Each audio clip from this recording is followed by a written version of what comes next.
You ask Tiger to calculate. This deals with finding the midpoint between 2 points. The midpoint between the 2 points is 7, -2.5. Let's solve it step by step.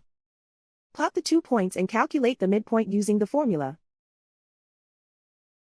The coordinates of point 1 are x1 equals -16, y1 equals 85.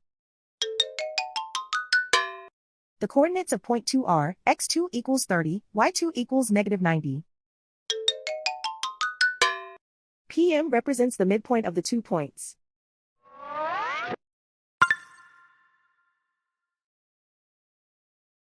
Use the x values in the midpoint formula to find the midpoints x. x1 equals -16. x2 equals 30.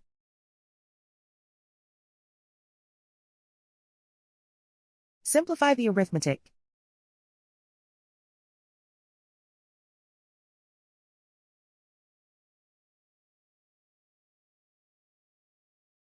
Use the y values in the midpoint formula to find the midpoints y. y1 equals 85.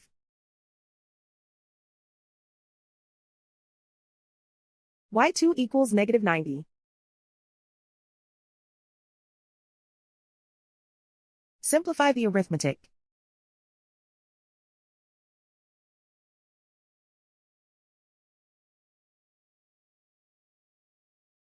And so, the midpoint is 7, -2.5.